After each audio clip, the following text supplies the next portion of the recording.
I was scrolling earlier today and I saw a comment or a post from a woman. She was having trouble with her daughter, a teenage daughter, I think like 16, if I remember right. And this was not someone who reached out, not one of my coaching clients. This wasn't somebody that reached out to me directly. This was just one that I read, and it was great inspiration, I thought, for something that is very easy to fall into as a parent and something that seems really great or really well intentioned.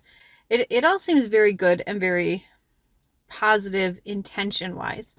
So, this mom that had posted, her 16-year-old daughter was going like joint custody with the husband, or ex husband, sorry, spent summers with him. And there was this great opportunity for her daughter to take these college credits and get further ahead and get like free college credits, right? Because her grade point average was whatever they wanted for this program, and she could, this would be very beneficial for her in the long run. But she had to take this one test first, and so the mom had tried to get the daughter to take the test before she went to the dad, and the daughter didn't do it. And so now the daughter is away for the summer at the dad's, and the mom was messaging the daughter, don't forget to take this test. Don't forget to take this test. And then the daughter stopped responding. And ultimately, at some point, there was a conversation where the daughter said, I don't want to keep talking to you. I don't want you to keep nagging me all through the summer. And the mom was upset, and not just upset, like emotionally sad, but like mad, because here she's trying to be the good mom and cares about her daughter's future. And the daughter is not caring. And there's a couple things going on here that, in the comments, I read some of the comments. There ended up being like 20 something, so I'll admit I didn't read them all, and this was kind of in here and part of it. But a lot of the feedback to this mom was, let it go. If she doesn't take the test, then she misses out the opportunities. And when the mom wrote the initial question or comment, because she wasn't asking for feedback so much as venting, but a little, she wanted some validation in kind of taking a step back. She actually said she wanted to be done with this child and let her go live with the dad. At 16, that's something that could happen. To the subject at hand, we do want the best for our kids. And we see these amazing opportunities that sometimes get placed in front of them or that are out there and that they could go after and maybe get. And we have to remember that we can't want it more than they do, especially at 16. They know what the opportunity is at 16.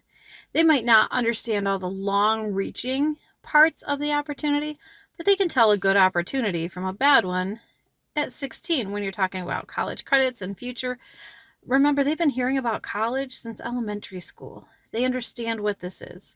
And although the cost of college might not ring, most likely does not ring in a 16-year-old's head, because the amount of money for that, their heads can't really wrap around that yet. It's just numbers. So the fact that it's free versus a set amount, that might not click.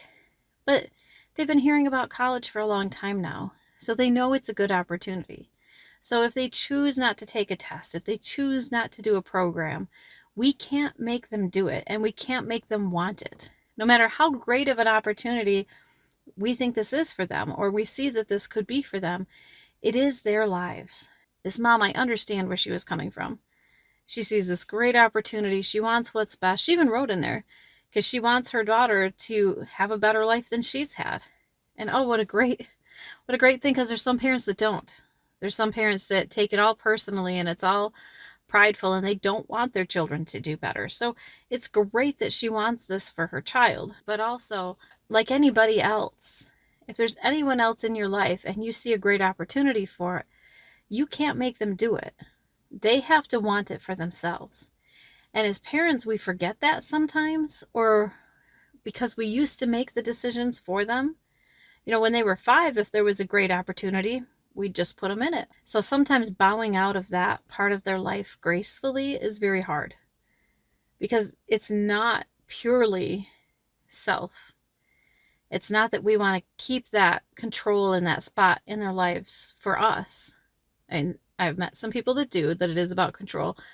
But for the most part, I would say the majority, we want the good things for them. Part of that wanting this for them, it's not that we want the control. We'd like the control back for just a minute to push them into this great opportunity, but it's not just so we regain the control over their lives.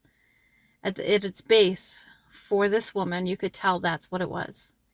It wasn't about controlling her daughter. Now, on the flip side of that, if you're 16 and all you hear is do this, don't forget to do this, it feels controlling. It sounds controlling. Because no matter how the parent intends it, it is what it is. It is somebody trying to make a decision for you in your life. It's a parent, it's a sibling, it's whatever. If there's somebody who keeps telling you to do this thing, do this thing, do this thing, yes, you feel like they're trying to control you. So although this mom had great intentions, she was pushing her daughter further away. So what do we do as parents? What can we do? We can see the opportunity. We can talk to them about the opportunity, offer our help maybe. And then maybe like 1 or 2 reminders. But at first a question, do you even want this opportunity? Maybe no. Maybe it is a great college opportunity, but her daughter's been thinking about being a mechanic. I mean, you can take college classes for that, but maybe she'd rather do an apprenticeship at a local shop and learn firsthand from somebody while doing whatever educational elements they have. That's what we can do. We can present the opportunity. We can talk to them about it, see what they want, be encouraging, and maybe a reminder. But that's it. Pushing, pushing, pushing, reminding. It is pushing, and it creates that space that we don't want. Hope this was helpful. Give us a like and a follow. Stay tuned for our other videos. If there's a subject that you want looked at, if you have a question, if you have a concern, send it to us. We'd be happy to feature it in one of our upcoming videos.